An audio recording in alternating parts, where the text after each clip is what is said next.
The minute a man says he's busy, acts like he's busy, behaves like he's busy, insinuates that he's busy, make sure it's the last time that he does that. And when I say busy, I mean like all things that are associated with a person being busy. Canceling last minute,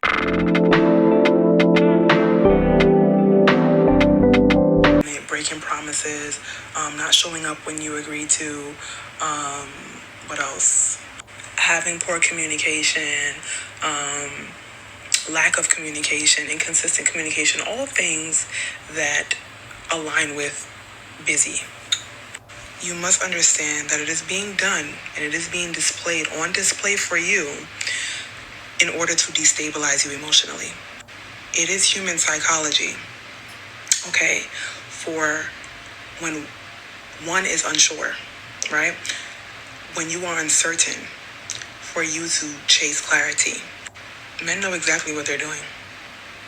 They deprive you of affection, of consistency, of all of those things, all of those intangibles, in order to humble you, to manage your expectations, to again destabilize you emotionally, to get you to pursue them, to get you to chase them, to get you to lower your self-esteem, lower your standards, to gain easier access, to get you to orbit them, to get you to forsake the things in your life that you deem as important, and to adapt them, and to adapt what you feel like is necessary for you to do or be in order to be chosen by them. I was talking to a friend earlier who was telling me or venting to me about a guy who she was dating who was displaying some of these behaviors. And I told her that men are like children. So backstory, first jobs that I've ever had was I worked with children as a teenager. And even now, I always foster great relationships with children. To this day, I still do. I'm amazing with kids. And children learn this form of manipulation very early, and it grows. There's something that they do not lose as they mature. And when working with children, something that you will notice is that they will manipulate adults out of their affection, out of their attention. And if they cannot get the positive kind of affection and attention, the negative kind will do. So if they cannot get the positive form of it, which is, oh my God, you're doing such a good job, little Alex, they'll take the negative kind. They'll take the kind where you're putting them on timeout and, yelling at them across the classroom and disrupting your lesson to tell them to sit down or to tell them anything. Just they will take the negative attention as well. Men are the same way as well, but it's a little bit more sinister with men. Men know what you want, and they know what it looks like to actually be good to you. But it requires too much work, too much consistency. It is quite literally easier for them to trick you out of an emotional investment, because then they don't actually have to do all of the work and jump through all these hoops to earn an emotional investment. I can just trick you out of it instead through deploying mental manipulation and emotional trick against you. I can do that. It'll be easier. I'll get an investment from you faster and quicker.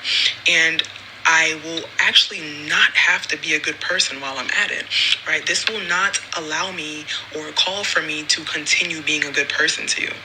When I was talking to my friend, she was just like, it just doesn't make any sense. Like, why wouldn't he call me and why wouldn't he tell me? And like I said, they're like children, right? So if the emotional investment that they're going to get is you texting their phone, blowing them up, calling them back to back, sending paragraphs, showing up, popping up on them and yelling at them and begging and crying, and take that. They will take that emotional investment. Do not give it to them. As a woman, you must practice self-confidence. you must have other ministries that you are pouring your energy into.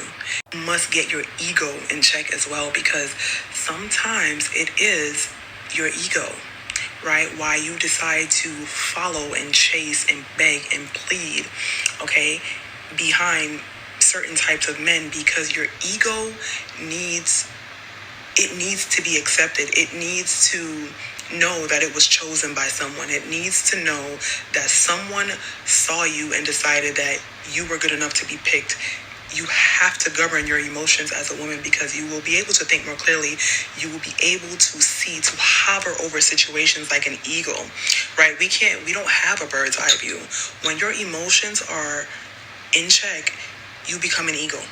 You're able to hover over situations and see exactly what is happening and what reaction is expected of you and why.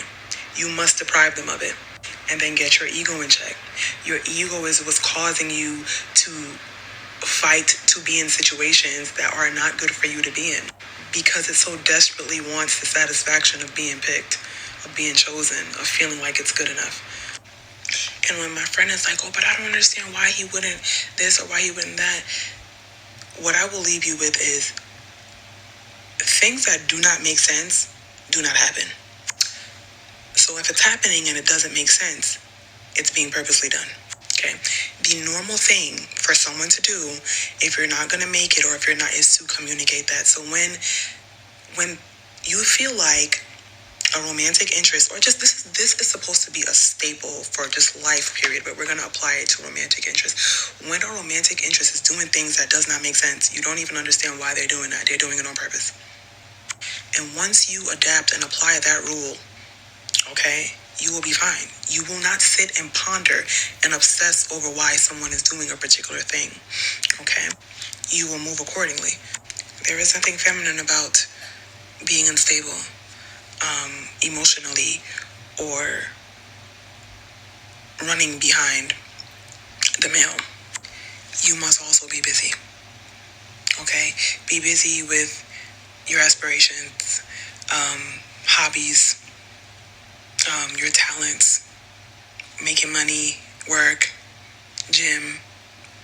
Find things that you can be busy doing as well. And she is honestly telling the truth. The minute you learn to self-relegate yourself, that is when you're going to get the male psychologically. You're going to get them and understand. And I always say that playing your part, there's nothing wrong with it. It helps you psychologically understand men better, and it helps you navigate better. The best way to get anything out of a man is silence. Your power is in silence. And they think, oh no, you have to speak more and do this. Whoever told women that you need to express? No, even when you are sad, even when you're confused and you want to say anything, your power lies in you. Just I can say whatever I want to say, but I have the willpower to say, actually, I'm done. It is what it is. And just leave.